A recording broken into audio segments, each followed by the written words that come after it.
Today's daf we're going to be learning is Nazir, daf Gimel. Today's daf is dedicated to Rebecca Eisen and Joshua Adler on the birth of their first child, a daughter, Maya Sari Adler, born on Thursday, January 12th in Toronto. May she grow up connected to Torah, Israel, and her Jewish identity, Mazal Tov.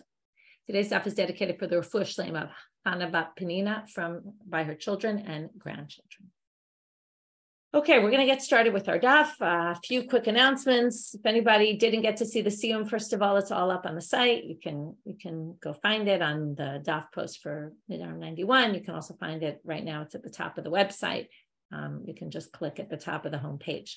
Also, reminder that there's a course starting 4 Sundays in February. All 4 Sundays, we're going to have a course. I'll be teaching how to learn Gemara with Chavrutot in Zoom in breakout rooms. There's different options how you can learn Chavruta. You could choose your own Chavruta, or you can just randomly be set up with somebody. And we try to separate it more a little bit by levels. You can choose whether you only speak English or Hebrew. We have, whether you're good with Hebrew or English, everything is translated. And it's a good way to try to brush up on your Gemara skills. And anyone who wants to get started, you can already do previous courses, which are all online. Everything's digital, everything's recorded. You can always do it on your own time later. The course is particularly for women. If you're a man and you want to learn them, you can learn them on your own. The Zoom part is meant for have a space specifically for women. Okay, with that, we'll get started with today's daf. So let's review where we started yesterday. Kol kinuyein is, and one last thing. Dr. Ayelet Hoffman-Lipson's introduction, which we've been having introductions for the last number of Masechtot of hers, which are fabulous ways to get an overview of the Masechet, and with going in depth into a few of the concepts that are going to come up. So that already went up on the site yesterday, and it's also on the podcast. So if you get the podcast, it should be there, and recommended listening. Okay. Gemara starts off, the Mishna starts off with Kol kinuyein nizirut kinizirut. How do you take upon yourself nizirut? And then we said all sorts of languages that many of them were very confusing to us. How do we know that this means Nazir? And in fact, it's not only confusing to us, it was confusing to the Gemara as well. And you see, there's a study guide for today. A quick word about study guides. I don't always manage, but I try to have study guides on most of the Dapim I can. And the general rule about the study guides, first of all, you can find them. Number 1, on the daf post for that day, there's a button that says download study guide. And you can also find them if you use the podcast and the details for the podcast, there's a link to it. Or if you're using YouTube and the details of the YouTube, there's a link to it. That's first of all. Second of all, there's a code of fonts that I use for the study guides, which is the Gemara is made up of different layers, many more than I'm talking about. But if you break them into very basic layers, there's materials mentioned that are Tanaitic materials. There's psukim that are mentioned, verses from the Torah. And then there's words of the Amoraim. So the words of the Amoraim are in the regular font. When it's the red, different font, that's all words of Tanaitic material. And when it's psukim, it's in a purple font with a different font. So the fonts are there. So if you don't have a color printer and you print it, you can still see by the different fonts. That helps you see at least some of the basic levels. Again, within Amoraim, there's levels as well. I don't go that far, but the things that are very obvious, what's Tanaitic material, it's always important to identify, helps you to understand the Gemara. And I try to show the structure, the flow of the Gemara, either by charts, like today there's a long chart, or by other means of indenting and all that, showing where exactly we're up to in the sugya. It helps you kind of see the structure of the sugya. So we were in the middle of the second statement. We already dealt with Ehei, I will be, which sounded weird. I'm going to be a Nazir. In the end, remember Shmuel came and said, it must be there's a Nazir passing, and then you're basically saying, I'm going to be like him. And we had this other question, maybe you mean you're accepting his sacrifices upon you, but we rejected. Right? We said it's when he says he's passing and you have it in your heart that you're actually mean to be taking upon Nazirut. Then we have a Hena'eh. I want to be beautiful. So they say, why doesn't that mean, right? Which means I want to grow my hair long, have beautiful long hair. Again, it's not really the reason for Nazirut, but it's an indicator that you're becoming a Nazir. I say, what do you mean? Maybe you say, I want to beautify the mitzvah, do Hidur mitzvah, make the most beautiful sukkah, and I'm committing to that. Maybe it means, right, any of the following things that we saw listed. To which the Gemara said, well, again, Shmuel, we're going to see Shmuel all the time. He's going to come and give one of 2 ukimtot to each of these cases. We talked about ukimta. It means it's not every case of the person saying this. It has to be something else is going on at the same time. Either someone else is passing by, which we saw before. In this case, he's holding his hair or she's holding her hair.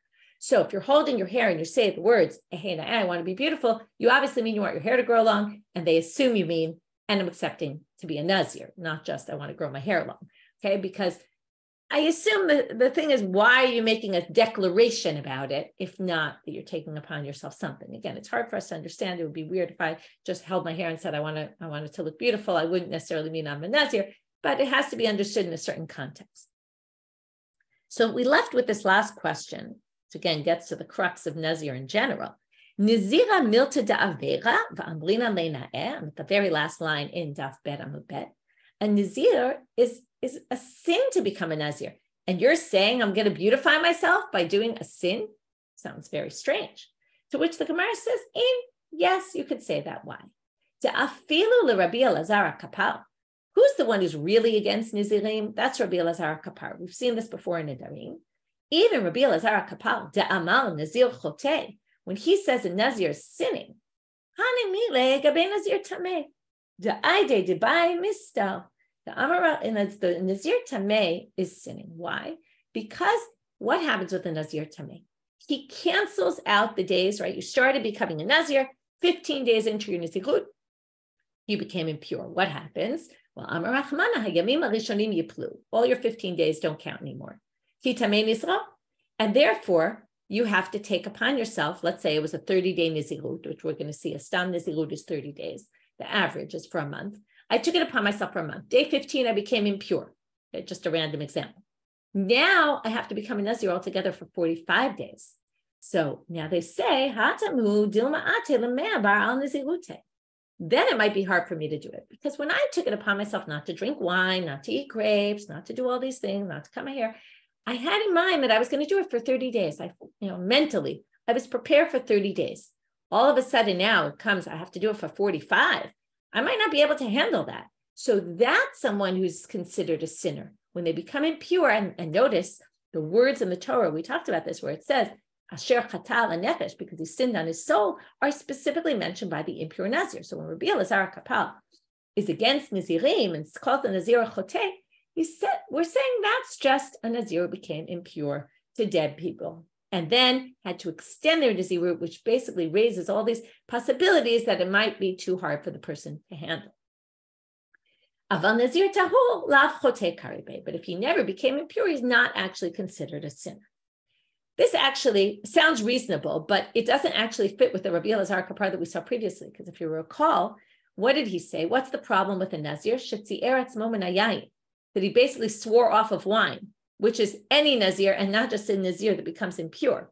And then it raises a whole question. How do we relate to this? First of all, some people say sugyot don't have to be consistent with each other. This is a very interesting debate across learning Gemara in general. Does every sugya have to connect with another, and if he's quoted in one time saying this and he's quoted another time saying something a little different, is that okay? Is that reasonable? Or do all the sugyot kind of have to work together? So some people say this shows that this sugya, right, they understood Rabbi Elazar HaKapar in a different way than the sugya previously did. That's an interesting debate, how we do this.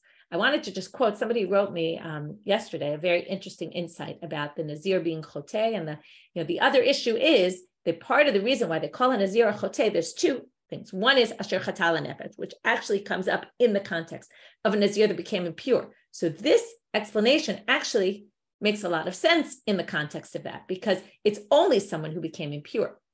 On the other hand, we have the fact that the Nazir brings a sin offering. And then we said, why does he bring a sin offering? What did he do wrong? Even a Nazir that went through without becoming impure also brings a sin offering. So why are they bringing a sin offering? And that we could explain more, if you go with that approach, it's because, he prevented himself from drinking wine. Anyway, we brought the Ramban yesterday, who had the other approach, which is the Nazir is very sanctified. And what causes him to bring the sin offering is the fact that he's on this high place, and he has to come back to this world, and that's very challenging. So somebody wrote me this beautiful idea that explains to her the yoledet, the same idea that a yoledet, a woman giving birth, which is also the big question, why does she bring a sin offering? The famous midrash that she swears during childbirth that she won't have any more children because of the pain, and that's a difficult response. But if you take this idea of the Ramban and you can apply it to there as well, giving birth is almost you're acting almost like God, right? Creating something amazing, and you're in this other level, and then you have to get back down to reality. And maybe that's part of it's a very beautiful idea to view childbirth as this sanctified place. And then you kind of have to get back to earth and back to normal life and deal with your newborn child. But that's maybe the reason why she brings a sin offering. Anyway, it's a nice idea. I wanted to share it. So now we end up with saying, really, it's not such a Nazir. It's not such a sin to be a Nazir, only if you become impure. But an actual Nazir is. So if you say, I want to beautify myself, hold your hair, that means you want to be a Nazir, and we don't really have a problem with it being a sin. Hareini kazeh. Okay, this is the weirdest. Well, I would say ahay and hareini kazeh is the more strange one, because hareini kazeh is really, I'm going to be like this. What is like this? Just like I will be, really connected to nothing. At least you said I want to be beautiful, and you're, at least assuming you're holding your hair. Anyway, all of these are very unclear languages. How could we say you're going to be a Nazir? Again, I'm going to raise the two issues we raised yesterday that the Rosh raised. If I become a Nazir out of safek, out of a doubt, number one, it's a problem. How can I bring sacrifices? There's no such thing as bringing those kind of sacrifices if I'm in a doubtful situation. And number two, we generally go leniently when it comes to nazirut, so it seems strange. So again, they say, Nihi nami de tafus b'sa'aro, even if now they start off knowing what you're going to say. Okay, let's say you're holding your hair and you say, I'm going to be like this. Like this what? The Gemara says, Hareini kazeh lo ama. The way to read this literally would say, he didn't say hareini kazeh, but of course he did say hareini kazeh. So what does it mean, lo amar? It's missing really a word. Lo amar klum. And it's hareini kazeh doesn't mean anything. I'm going to be like this and you're holding your hair. What does that mean? It doesn't mean anything. Amar Shmuel. So here comes Shmuel again. He keeps piping in and resolving these issues for us. Higon shahaya nazir over lefanav. There must have been a nazir passing, and he was holding his hair at the time. I'm sorry. No, he doesn't necessarily have to be holding his hair, but he said, hareini kazeh, I'm going to be like him. Maybe also holding his hair. It's unclear. So the Gemara starts off, if you're going to say he was holding his hair, still it wouldn't mean anything. And then they say, well, it must be the Nazir was passing. So probably you don't even need to hold your hair. You're just saying hareini kazeh. It's really just saying, hey, I will be. Hareini misalsel. Okay, what is the word misalsel? We're going to try to figure out what this is. Mimai dahaden sulsul sara. We're going to assume misalsel means you're talking about your hair. How do we know sulsul is referring to hair? Kida amreleha hi amta debe Rebbe. You might remember her, the maid servant in the house of Rebbe. She seemed to know all about languages, and we learned a lot of words from her. In fact, we actually had this word being learned from her in a different sugya. Lahu gavra. She said to a certain person, Ad mataya tamasalsel b'sarecha. Until when are you misalsel b'sarecha? Like playing with your hair, curling your hair, something like that. So basically, we see salsel has to do with sarecha. So hareini misalsel means I'm going to grow my hair long, and I'm going to be a Nazir. To which the Gemara says, okay, so we have what we're going to have is a very similar structure in all these next cases, because we're going to have a word misalsel, mechalkel, l'shaleach pera. We don't really know what the definition is. So we're going to ask, right, how do we know the definition? In this case, we're going to have a proof from the maidservant of Rebbe that that's what that word means. But now we're going to say, but look, if you look in a verse in the Torah, it actually could mean something else. Ema Torah dechtiv salseleha uteromemeka. And that pasuk is a pasuk in, not where it is, 1 second. It's a pasuk in Mishle, right? So salseleha uteromemeka techabdecha ki techabkena, which is a pasuk in Mishle, which is saying, you should surround yourself with the Torah and it will raise you up. So here we see silsul is about Torah. So maybe when you say hareini misalsel, you mean I'm going to learn Torah, and you're committing to that and not having anything to do with Nazir. Amar Shmuel hachanami shetafus b'sa'aro. Again, if we have two options, if maybe it connects with hair, like we learned from the maidservant of Rebbe, or maybe it connects to Torah, but if you're holding your hair when you say it, obviously that means. So again, each time we're going to have some sort of action. Again, we have either somebody else is doing the action, which they're walking by you when you make the statement, or you're doing the action by holding your hair. Those are going to be the two possibilities always. Either you're holding your hair or someone, a Nazir, is passing. Hareini michalkel. Mimai dahadin kilkul sa'arohu. Again, we're going to assume kilkul has something to do with your hair. How do we know this? Kiditnan, as it says in the Mishna, This is a Mishna Masechet Shabbat. What things can you go out carrying on Shabbat? We talked about carrying yesterday. Again, we're going to get back to carrying on Shabbat. Each item that you're forbidden to carry has a certain amount, a measurement, that if you carry less than that, you're actually not obligated because it's meaningless. It has to be something you can carry that's useful. So they talk about different substances and what they're useful for, how much of them is required to be useful, what's considered the minimum amount that you'll be obligated on Shabbat for carrying it 4 cubits in the public domain or from a private domain to a public domain or reverse. So it says there's seed, which is this lime that they would use as a depilatory cream to remove hair. Rabbi Yehuda Omer, kedei lasud kilkul, in order to take off the amount of hair, like the hair, which is kilkul. And what is kilkul? Amarav bat sida. This is the hair by the woman's temples. So they use this hair removal to get rid of hair near the temples. The amount that you would use for hair removal of your hair near the temples, which is obviously not a large amount, it's not a lot of hair there, that would be the amount that you're obligated on Shabbat. The main reason why we brought this was to say kilkul has to do with hair, because it's saying lasud kilkul, which is the hair under the temples. So here you see the connection of the word kilkul with hair, and therefore Hareini mechakel must have to do with hair. To which the Gemara suggests, what do you mean?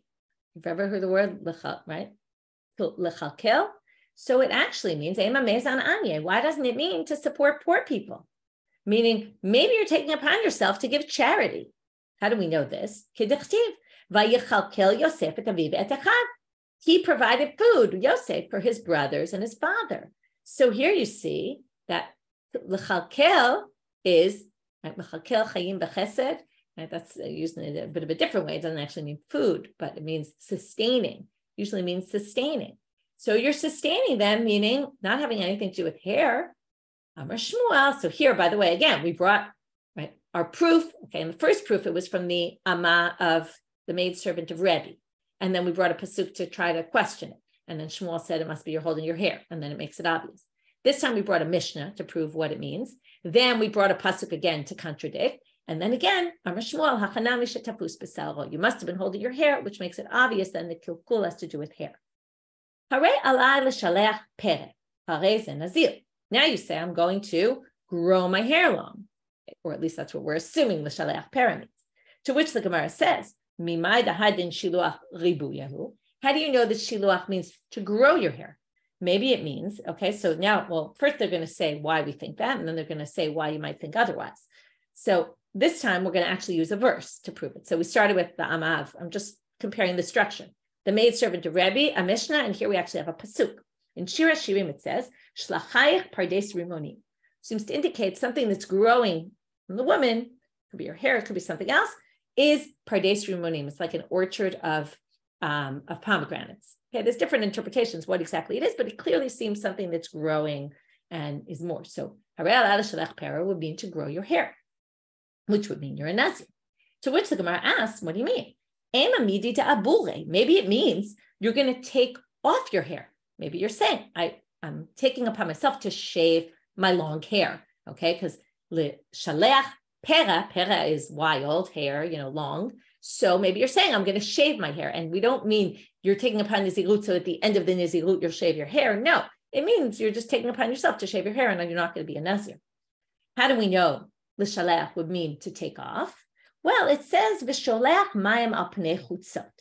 Okay, this is a pasuk from Eov. It's about God. He brings hanotem matal al pnei haaretz. He brings rain to the land. V'sholech mayim al pnei chutzot, and he pours water on the edges. Maybe it means, but the point is, what does that mean? God's bringing water. What happens when he brings water? He sends it. He sends it from one place to the other. So what do you see there? It starts in one place, it ends somewhere else, meaning he's getting rid of it almost. Like he's taking it from here, removing it from where he is and sending it somewhere else. So maybe it really means removing your hair and not growing your hair. So the first answer is Tana pera yalif. Okay, they're going to learn pera from the shiluach pera here from a different place where it says pera. And this is, I told you yesterday, that we're going to often compare the Nazir to a Kohen. Okay, and in this case, we're doing that.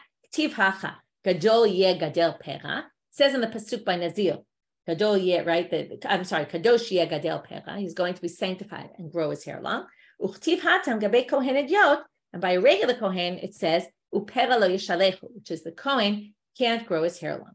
And therefore, we're going to assume that when you say shiluach pera, you mean specifically, you're referring to this growing the hair long of the Kohen, which is then referring to this growing of the hair of a Nazir. Okay, and because of that connection of those words in the Pesukim, we assume you're referring to growing your hair long. Next answer, we're going to have two possible answers here because it's not the strongest answer. They say, wait, you explain sholech mayim al panei utzot as if God's taking it from one place, passing it on to the other, and kind of getting rid of it, right? Emptying it, so to speak, which would be then shaving off your hair. But that pasuk could actually be understood as growth.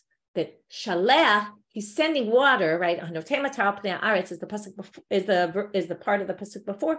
Sholech mayim al panei chutzot is basically the water is causing growth, and it's talking about growth, which would then mean the word shalech clearly means growth and not cutting off. Okay, and that would match the first interpretation of shlachayach pardes rimoni. So how do we know this? Some people read these words, some people don't. The Metargim Rabbi Yosef, the way Rabbi Yosef explained that pasuk of sholech mayim al panei chutzot, had mashkin lemaya lepere v'rabi. The way God, right, as God waters the fruits and they grow. So again, it's this idea of growth and not of cutting off. So we had two possible answers. So again, to summarize before we move on to the next part, we took, I don't even remember how many sections, but we had a hey, we had a hey na'eh, let's just count them. We had hareini kazeh, hareini misasel, hareini mechakel, harei alayla shalech pera. Each of those we proved, okay? In almost all of them, we had nukimta, that they're holding their hair or the Nazir is coming before them, right? We in a number of them today specifically, we said maybe, right, that word means something else. Okay, we also had yesterday, maybe a hey means this, maybe a hey na'eh means something else, right? Each time we proved why does it possibly mean something else? How do we know it could mean that, right? That was more today rather than yesterday. And then we, in the end, answered the question. The only difference was the last one. Harei alayla shalech pera had a different structure because that one was similar in the beginning. Shalech means this, oh, but couldn't shalech mean something else? And then the response is that is not, oh, well, it must be a Nazir was passing by, or you're holding something, because this language is much more clearly related to a Nazir, because he uses the word pera, which is used in the pasuk by the Nazir, and therefore you don't even need an ukimta.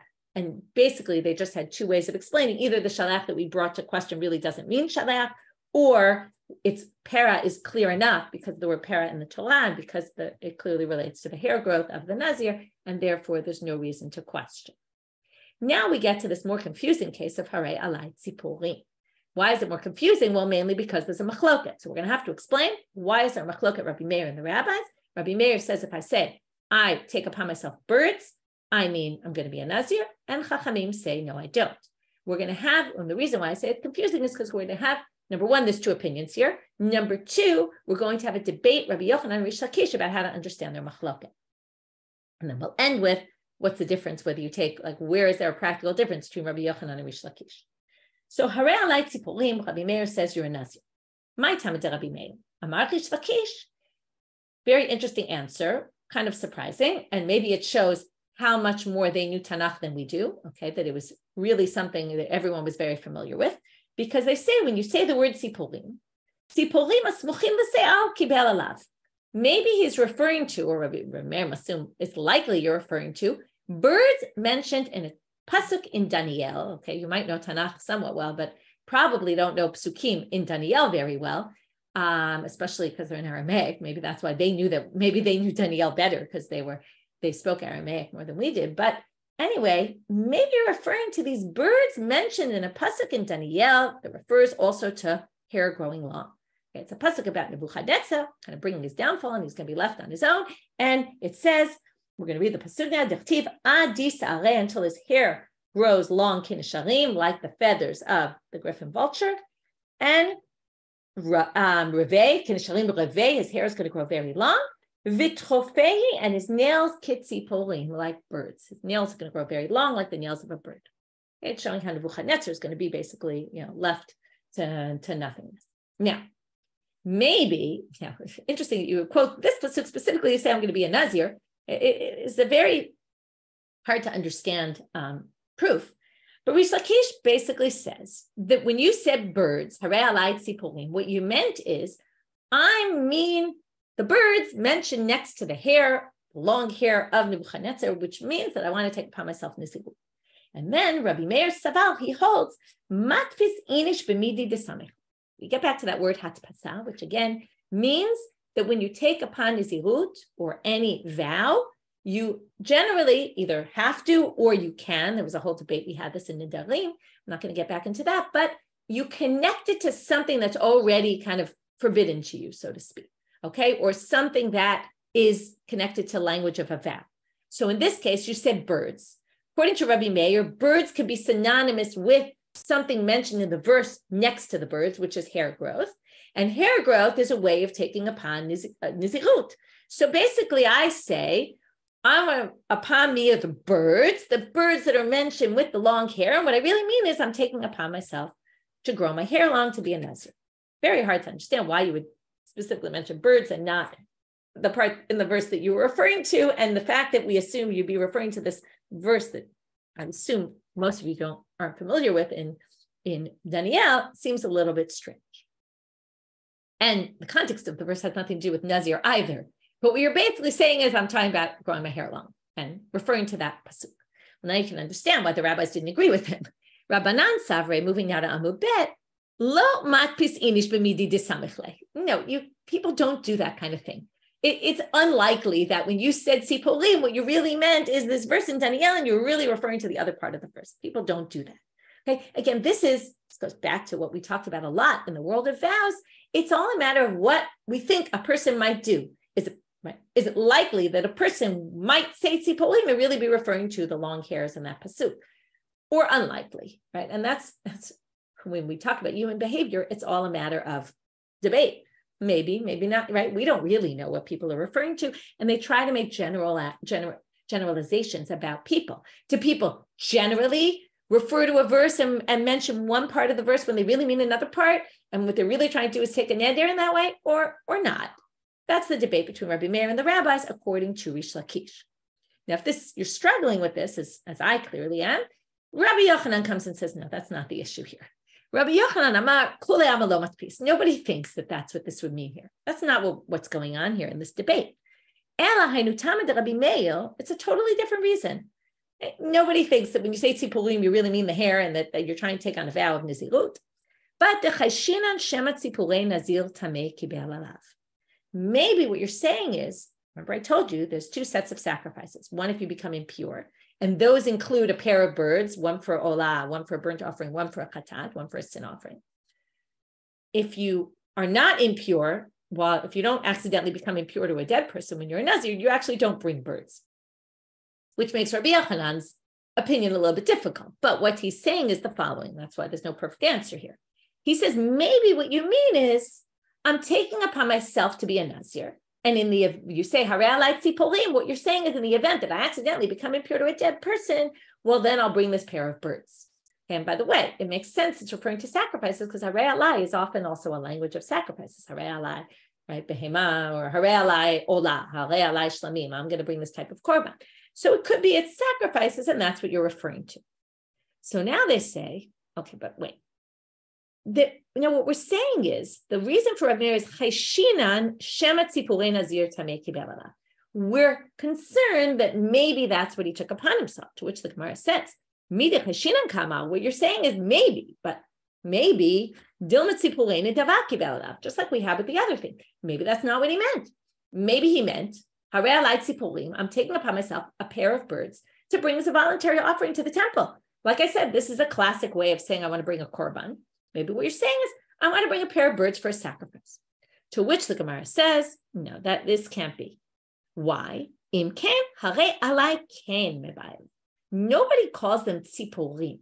They call them kinim. Okay, if you remember kinim, not like the Hebrew kinim with a kaf of lice, kinim with a kuf, which is nest.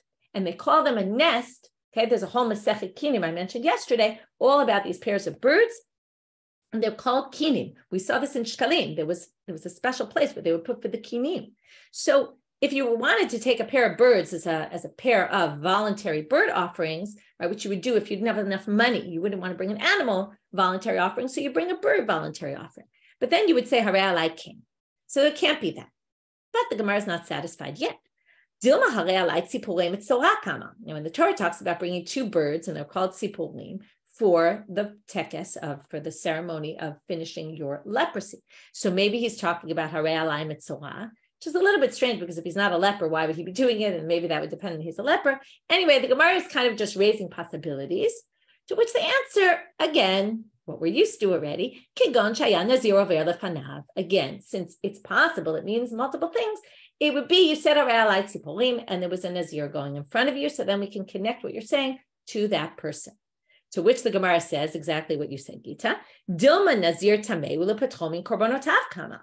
Now this, by the way, to me, explains why we suggested it on the previous page. Suggesting on the previous page was a little strange, that when I said, hey, I will be, and there was a nazir going, maybe you meant his sacrifices. But my sense is that they copied and pasted from this sugya to there. Okay, because remember, there's no particular order here, even though we got to this after.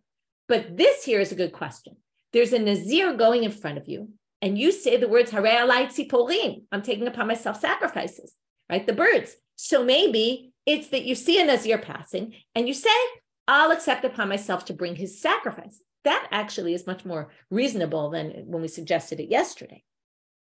To which they answer, the obvious answer, which is, right, so that's all though, if he was a nazir tameh. So which they say, because a nazir tahor, one who never became impure with them, wouldn't need that.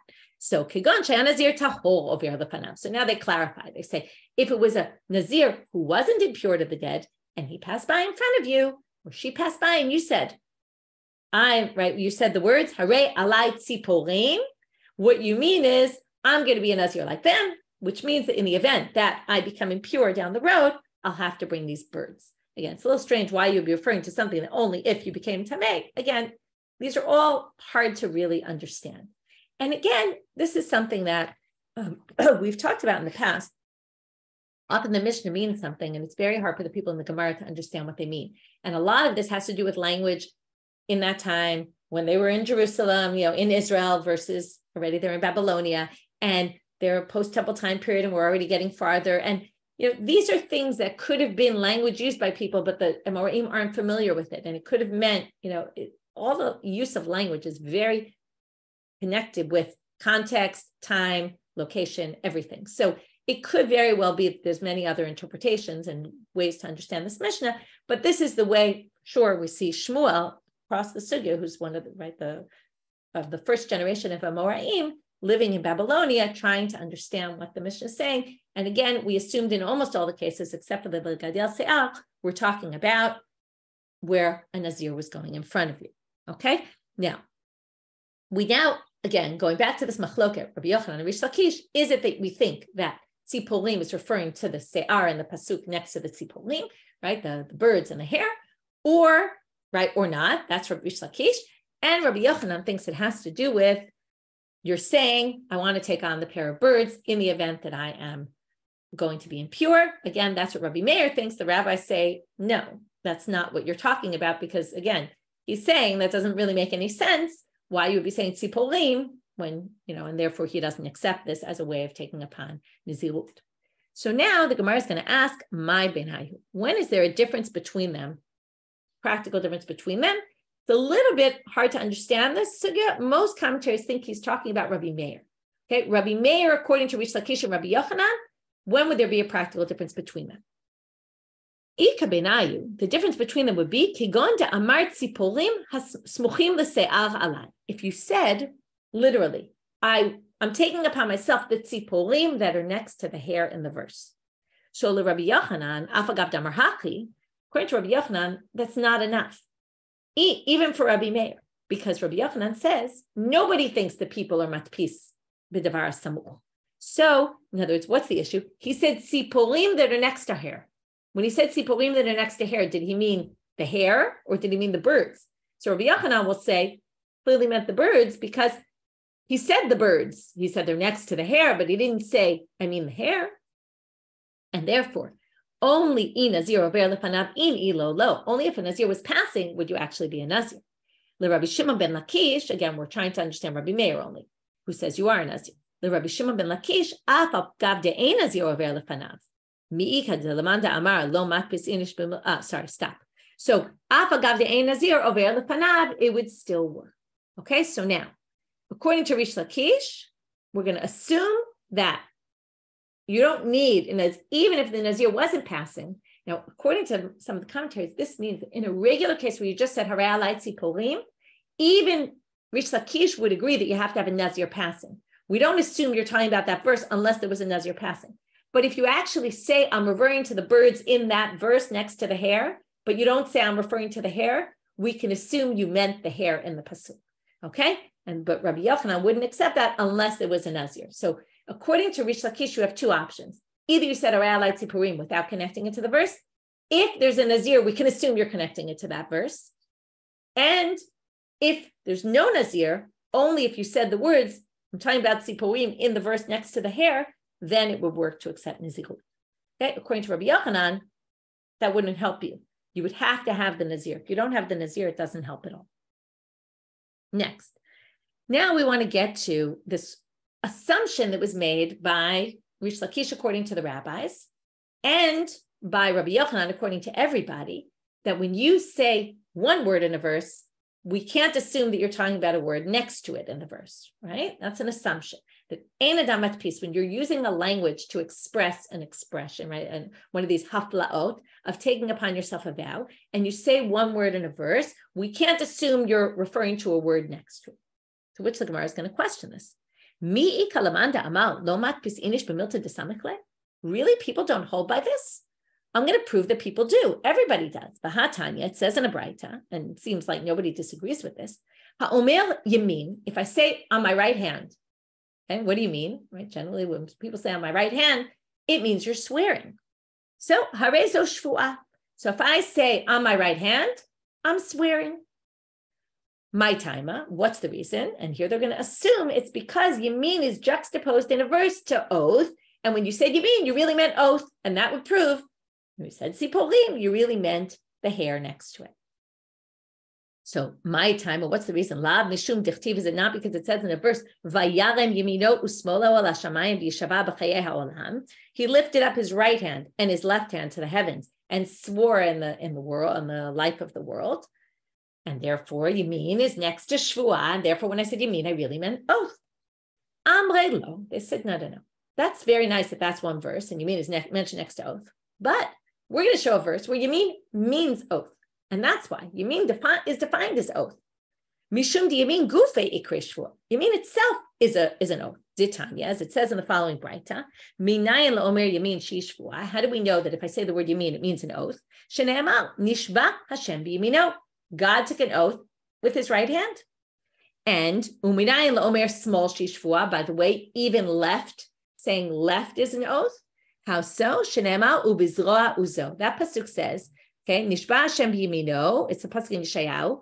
Ubizroa uzo. Now, if he swears in his right and his arm, right, his strong arm, it must be the strong arm is the other arm, because it can't be the right. We just said the right. So zroa uzo must be left. And therefore, anyone who says on my right or on my left, that is a language of an oath. But that's learned directly. That's not because of this adam matpis by a word that comes up in the verse next to it. It's that it is actually defined as an oath. New Mishna. Okay, so that's the end of figuring out all those cases. The last one, again, just a review of the structure. We had a machloket Rabbi Yochanan Reish Lakish about what the machloket between Rabbi Meir and the rabbis is. We discussed what's the practical difference between them in Rabbi Meir's opinion. And then we had this one last question, which is, does really nobody, right? People don't hold that you can be matpis on tavaras samuch, and something in the verse tried to prove it can't be. And then we answered the question. Last thing for today. Hareini nazir min achartzanim umin azagim umin atiglachat umin atuma. A person declares, I'm going to be a nazir from the pits. I won't eat grape pits, which one of the things the Torah says you can't eat.